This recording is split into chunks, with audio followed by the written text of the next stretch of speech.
Hello student, कैसे हैं आप सब। स्वागत है आपका अपने चैनल अंडरस्टैंड मैथ के ऊपर। आज मैं आपको कराऊंगा प्लस टू क्लास के मैथ का चैप्टर फर्स्ट।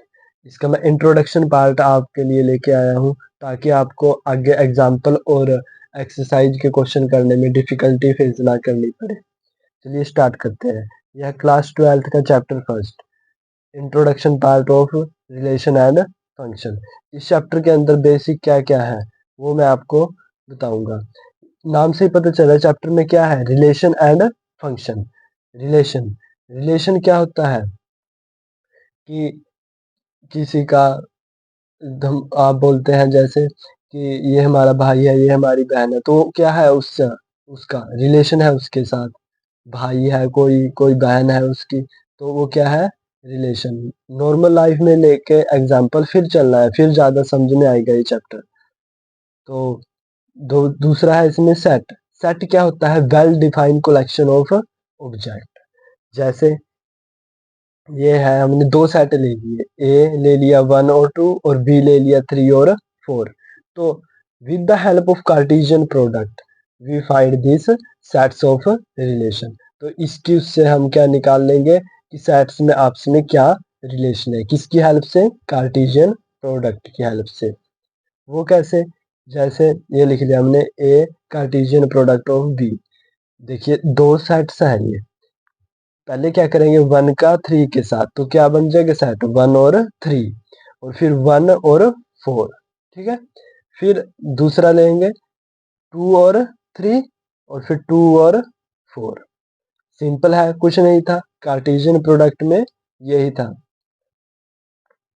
और क्या, जैसे कुछ भी कंडीशन दी हुई हो सकती है, R subset of equal to A cartesian product B, means कुछ भी आपको रिलेशन दे रखी होगी तो उसके अकॉर्डिंग हमें वो उसकी कंडीशन फाइंड करनी है। एग्जाम्पल में भी ऐसे है और आगे एक्सरसाइज के क्वेश्चन में भी ऐसे ही है। तो आपको रेगुलरली इस चैनल पर बने रहना है। मैं इस चैनल के ऊपर पहले एग्जाम्पल करवाऊंगा, फिर एक्सरसाइज के क्वेश्चन करवाऊंगा, तो आपको अपडेट मिस नहीं करनी है। इस चैनल के ऊपर आपको हर क्वेश्चन करवाया जाएगा, तो आपको चैनल को सब्सक्राइब करके रखना है और आगे बच्चों तक शेयर करना है, तो कि आगे उन बच्चों का भी फायदा हो सके, उन्हें डिफिकल्टी का सामना ना करना पड़े। तो देखिए मैं ये आपको एग्जाम्पल की फॉर्म में मैं करवा देता हूँ। जैसे हमारे पास ये था r is equal to X Y is equal to 2x। तो आपको इसके लिए ये पता, ये हमें कंडीशन सेट दे रखा है r इज इक्वल टू 2 और 4। अब हमें ये सारी कंडीशन पता होनी चाहिए कि डोमेन क्या होता है, रेंज क्या होता है। जो तो पहले वाला है, अब इसमें दो चीजें दे रखी है, तो जो पहले वाला ये क्या है, डोमेन, इसे हम इसी तरह एक्स की फॉर्म में लिख सकते हैं। और जो ये बाद वाला है, ये इसे क्या बोलते हैं हम, रेंज, इसे क्या मानते हैं हम, वाई। मीन्स जो तो हम वैल्यू पुट करेंगे उसे तो क्या बोलते हैं हम, डोमेन, और जो पुट करने के बाद वैल्यू आती है उसे क्या बोलते हैं, रेंज। एग्जाम्पल देखिए, देखिए जैसे हमने ये दिया हुआ था हमें y is equal to 2x, तो हमें वैल्यू क्या पुट करनी थी इसकी, 2। तो ये क्या था, डोमेन। अब हमने यहाँ पर वैल्यू पुट की, x की जगह है हमने क्या रखा, 2 रखा, तो 2 मल्टीप्लाई बाई 2 कितनी आ गई, y की वैल्यू 4 आ गई। तो जो y की वैल्यू 4 आई है वो क्या है, हमारे पास रेंज है। इसे ही हम क्या बोलते हैं, रेंज है ये। अब देख लेते हैं हम टाइप ऑफ रिलेशन।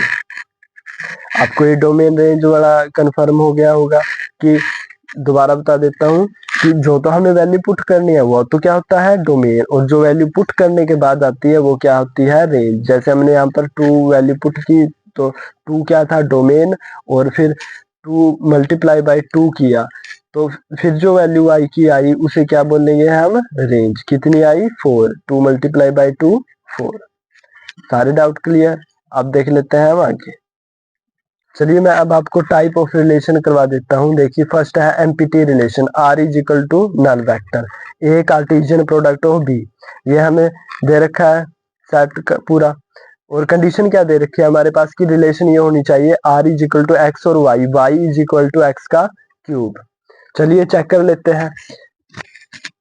अब हमने x की वैल्यू क्या ली 1। अगर यहाँ पर हम x की वैल्यू 1 पुट करेंगे तो कितना आएगा 1 का क्यूब 1। तो सेट क्या बनेगा हमारे पास 1 1। तो 1 1 है हमारे पास इस सेट के अंदर, है नहीं। चलिए अब दे सेकंड 2 पुट करके देख लेते हैं हम। 2 पुट किया हमने यहाँ पर x की वैल्यू, तो 2 का क्यूब कितना होता है 8। मीन्स जब हम 2 की वैल्यू रखेंगे यहाँ पर तो कितना आएगा 8 आएगा। तो ये सेट है यहाँ पर, है नहीं ना। तो इस कारण इसे हम क्या बोल सकते हैं कि ये क्या है नल, मीन्स एम्प्टी रिलेशन है। तो इसे ही हम क्या बोलते हैं R is equal to empty relation.